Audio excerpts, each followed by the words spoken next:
Merci d'être avec nous pour aborder ce point de comment on peut enrichir notre expérience du shopper en magasin, mais aussi à travers le drive. Pour commencer, des faits marquants sur les différents types de circuits qui existent aujourd'hui et quels sont finalement les comportements d'achat. Déjà, on voit ces dernières années vraiment une explosion du e-commerce alimentaire, notamment mené par le drive. Donc, c'est un vrai bouleversement des comportements d'achat puisque les gens multiplient leurs circuits d'achat pour tout ce qui est courses du quotidien. Dans leurs attentes, dans leur fonctionnement, en tout cas, il y a des vrais changements. En termes de panier, on voit que la part des gros paniers, par exemple, baisse énormément au niveau de l'hyper. C'était déjà pas une part énorme, mais il y a une baisse à ce niveau-là, alors que le drive, c'est 60%.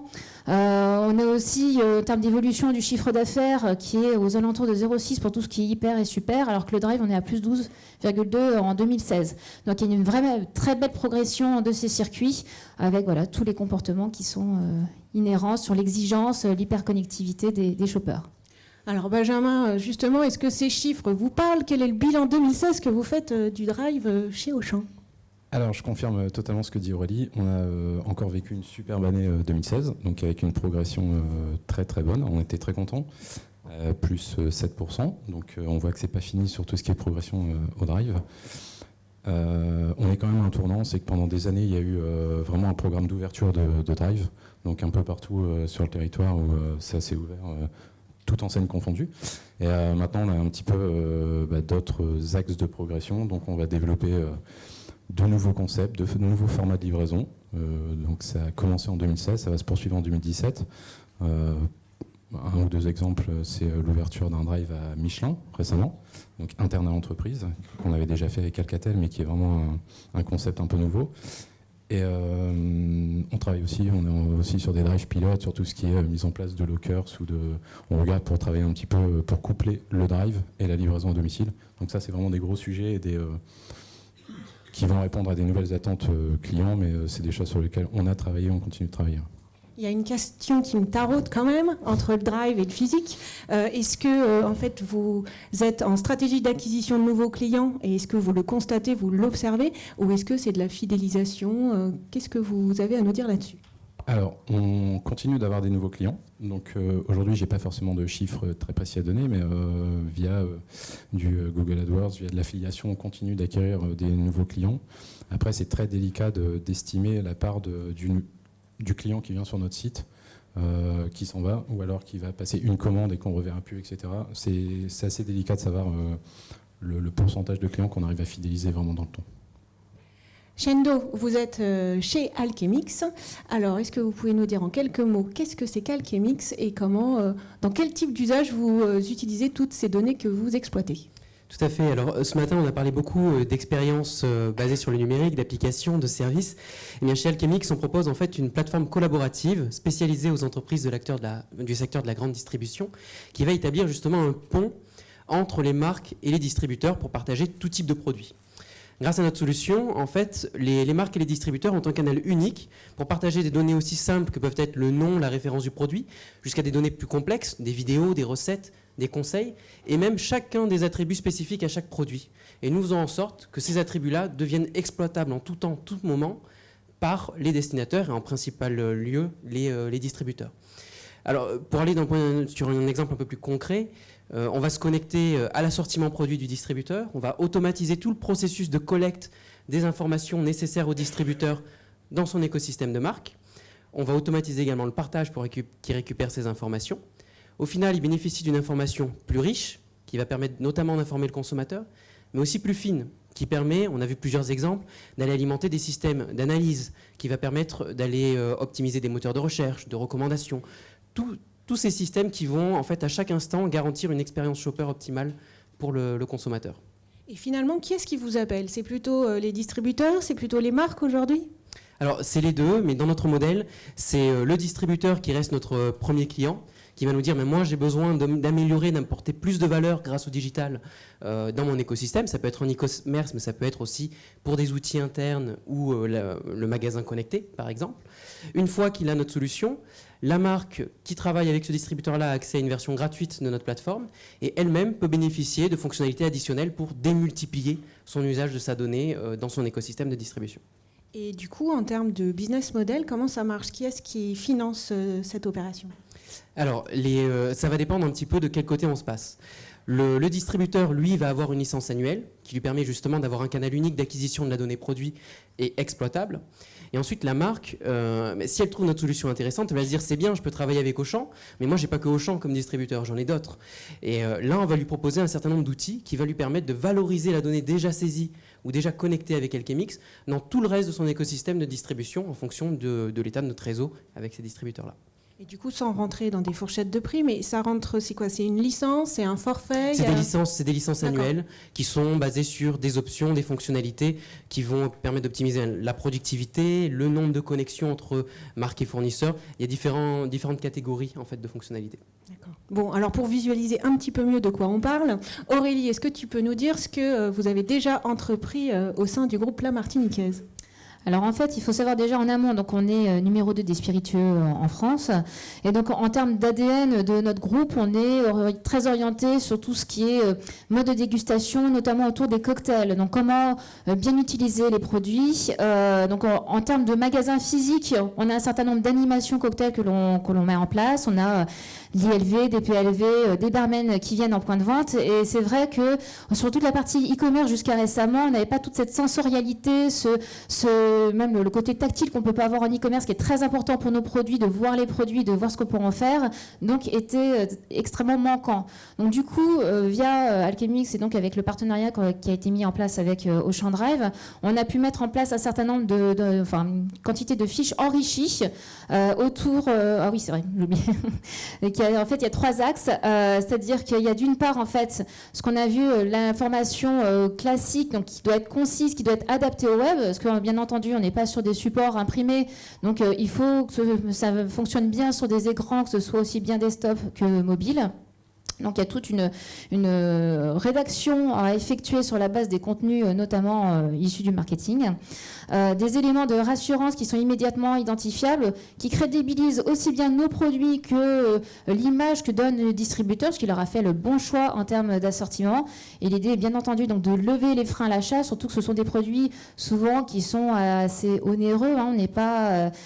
Ce n'est pas d'un paquet de pâtes. Donc du coup, il faut vraiment rassurer le consommateur, et notamment à travers l'usage, via des visuels qui sont appétants, gourmands, et des vidéos de recettes, des pas à pas très ludiques, pour conforter justement le shopper dans les attentes du produit.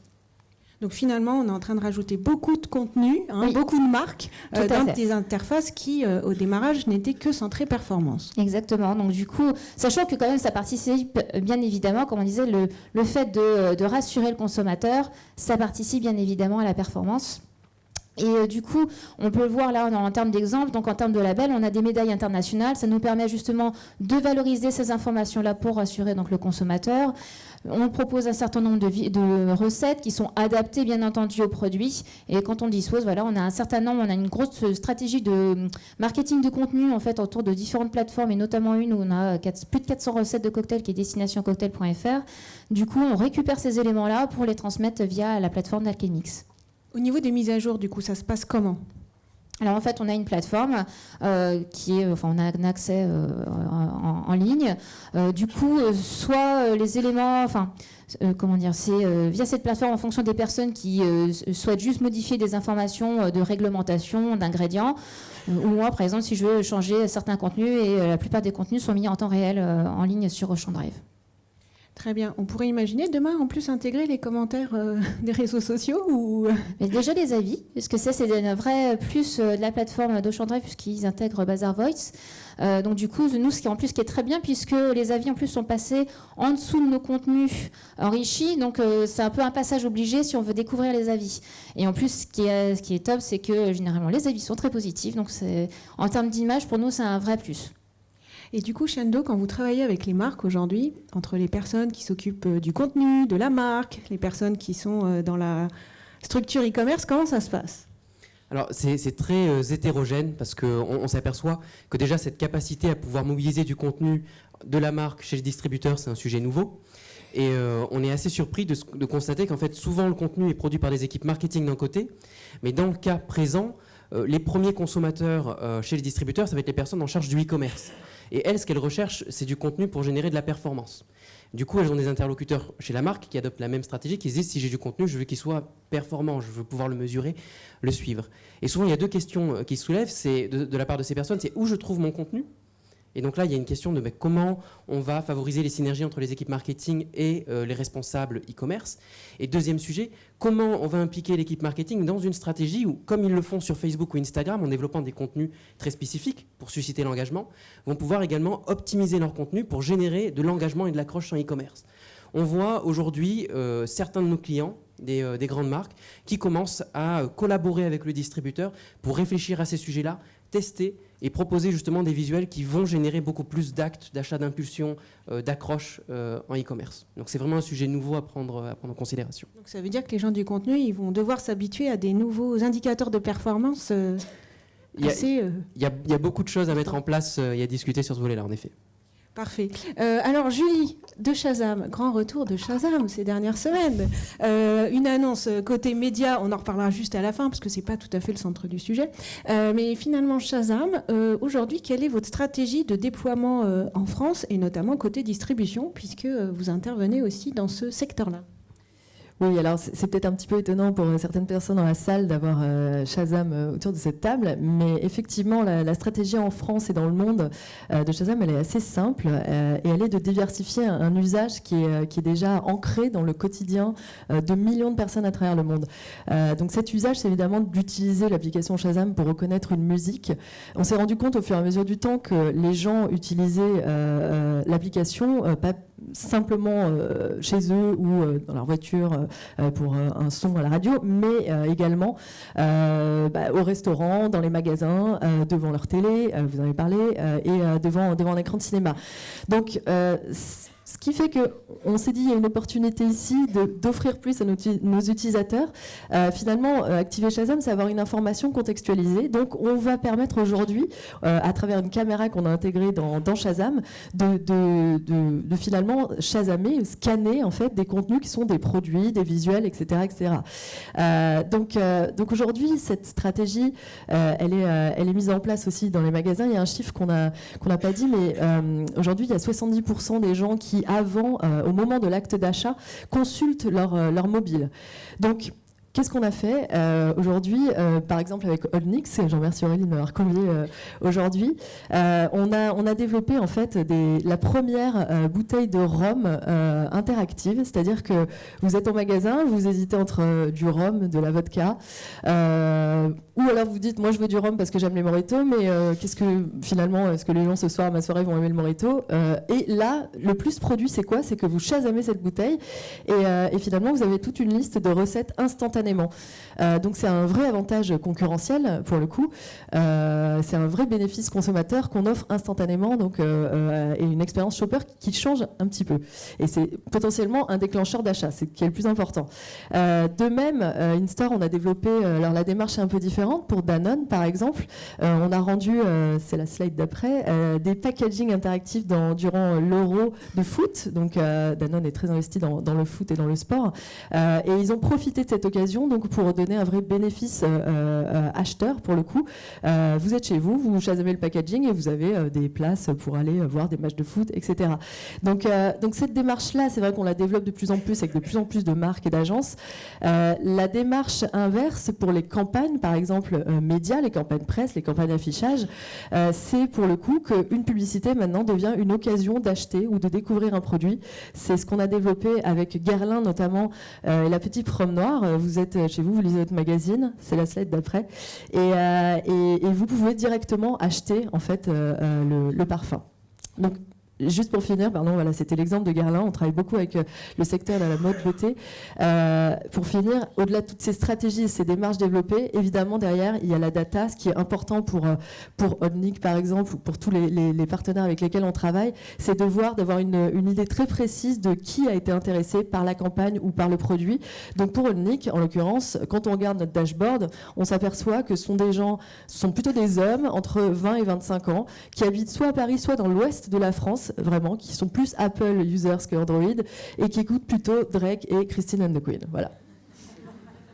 Et comment ça se met en place du coup concrètement? Et quel type d'acteurs sont dans la chaîne de production de ce genre d'opération, entre des agences médias, des agences créa? Comment ça se passe? En fait, on travaille avec évidemment les agences, avec tout le marché, avec les agences et les annonceurs directement. Nous, en fait, Shazam, c'est le pont, c'est la technologie qui met en lien une publicité et un consommateur, ou un produit et un consommateur. Donc, on donne la technologie à l'agence qui développe le contenu et bien sûr, ou l'annonceur. Ah, vous la donnez? Comment ça marche? On la le business monétise. model Mon rôle est de Shazam. monétiser Shazam. Donc, Ouais, dis-nous comment ça marche. Si demain on veut développer une opération avec vous, comment concrètement ça va se traduire en termes de modalités? concrètement, en fait, c'est un flat fees. Donc, c'est une licence qu'on donne par rapport à c'est des frais de production et une licence d'exploitation sur une période donnée. Et qui donne accès aussi à des datas. Très bien.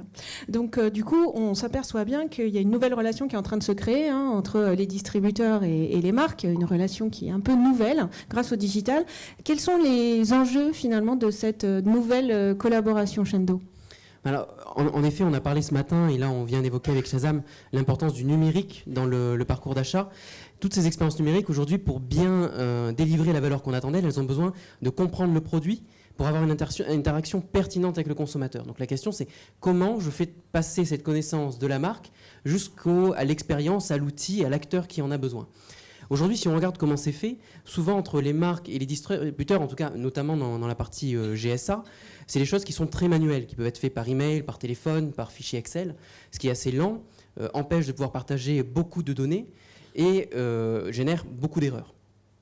On sait que les marques et les distributeurs sont conscients de ce sujet-là. Ils sont tous en train de mener des politiques de mise en place de gestion de l'information produit, avec des bases de données d'information, des bases de données de contenu.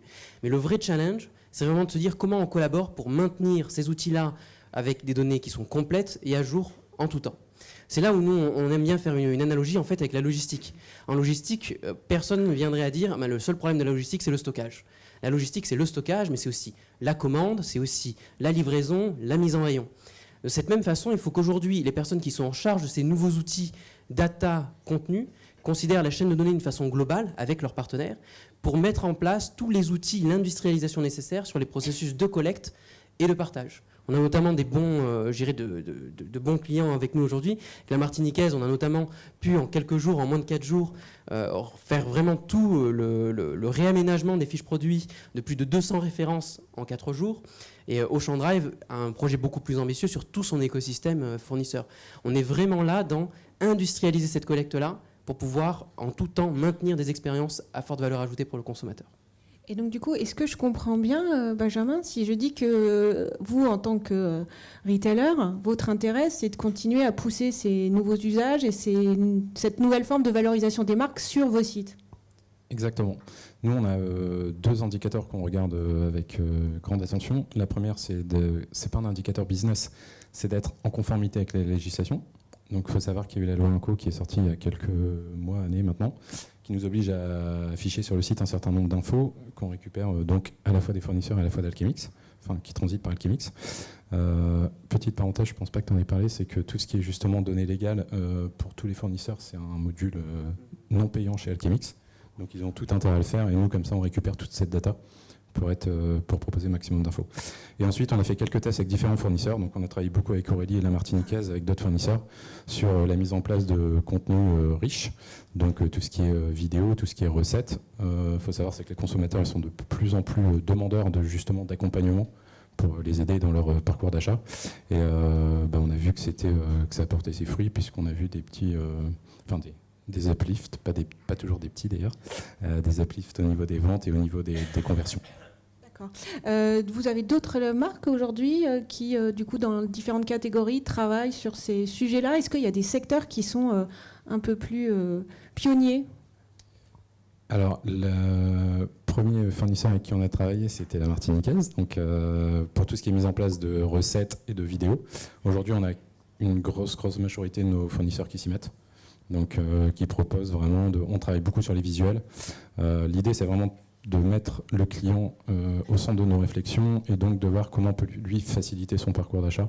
Donc on travaille beaucoup sur l'optimisation de nos visuels, sur la mise en place de facettes, de pictos pour vraiment lui faire gagner du temps et pour qu'il puisse retrouver facilement son produit. Et donc les indicateurs principaux, c'est surtout en termes, tu le disais, d'upsell de vente, panier d'achat plus important, taux de transformation plus élevé. Taux de transformation des fiches produits, effectivement, ouais, on s'aperçoit qu'une fiche avec beaucoup de contenu, avec de l'information que le client est venu rechercher, au final, ça permet de convertir plus. Si on revient un petit peu à Shazam, Julie, on a l'impression que du coup les possibilités sont complètement infinies avec cette reconnaissance possible de tout. Est-ce que tu peux nous parler un petit peu de ce que vous faites à l'international et de type d'opération un peu original ? Alors oui, les possibilités sont infinies pratiquement quand on a un petit peu de technique, mais c'est vrai que, alors je commence par la France parce qu'on n'est pas en reste en termes d'innovation, on a souvent été très moteur d'innovation et alors le visuel est un petit peu agressif, mais c'était une très belle opération. On a été les premiers en France à développer le premier homme Shazamable, n'importe qui dans la rue pouvait, donc c'est une idée de Buzzman pour leur client Burger King, donc c'était un bon sandwich que tout le monde pouvait chasamer dans la rue pour accéder instantanément à une surprise qui était là, en l'occurrence, c'est pour générer du drive to store évidemment, enfin du drive to restaurant, avoir un dessert ou une entrée oui, gratuite.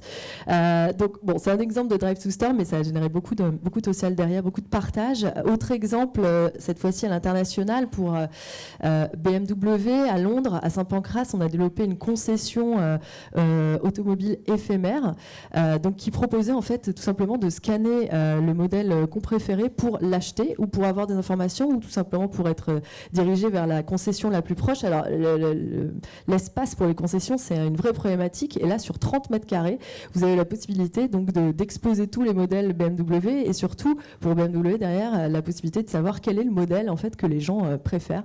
Donc ce qui est une donnée assez intéressante évidemment.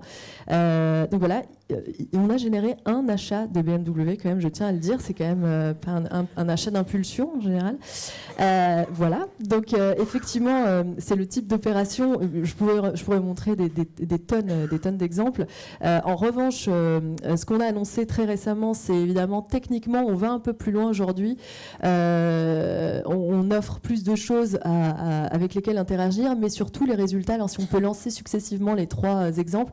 Aujourd'hui on a intégré la réalité augmentée. Alors jusqu'à présent, là vous avez par exemple Lexus, c'est la réalité virtuelle. On a développé beaucoup sur des campagnes télé ce type de résultats pour des marques automobiles.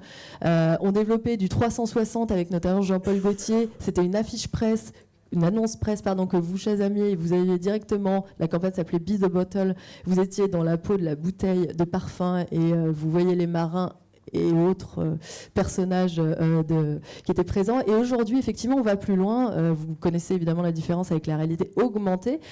Donc là, c'est juste, on se retrouve dans une vraie situation qui prend vie. Donc, vous serez dans votre salon, vous lisez votre magazine, vous voyez une pub pour Ikea ou de l'ameublement, et ben, directement, via Shazam, vous pourrez voir si tel ou tel canapé va dans votre salon ou pas. On voit plein d'applications possibles, c'est sûr, d'aller à l'intérieur des produits, enfin peut-être pas tous, mais ça peut être intéressant. Pour terminer du coup cette table ronde, quelques mots sur un conseil que vous donneriez aux personnes qui sont dans la salle pour lancer ce type d'opération, s'y intéresser. Alors, moi, très simplement, donc ça sera plus pratique. Non, juste, il ne faut pas tout mettre dans l'enrichissement. Donc, mon conseil, il est très simple. C'est qu'il faut, on est là pour faciliter, pour déclencher l'achat, pour aider le consommateur. Donc, c'est vraiment, on est là pour l'aider, pas le perdre. Donc, juste répondre à un besoin et ou créer un bénéfice consommateur via une expérience, c'est tout. Pas faire du waouh pour faire du waouh. Exactement. Moi, ça rejoint un petit peu ce que dit Julie. Ce qui est important, c'est bien comprendre ce que le client vient chercher, pourquoi il est sur notre site, qu'est-ce qu'il attend, dans quel contexte il vient aussi faire, en l'occurrence, ses courses. Et on a la chance sur l'e-commerce de pouvoir proposer autant de contenu qu'on veut par rapport en hyper.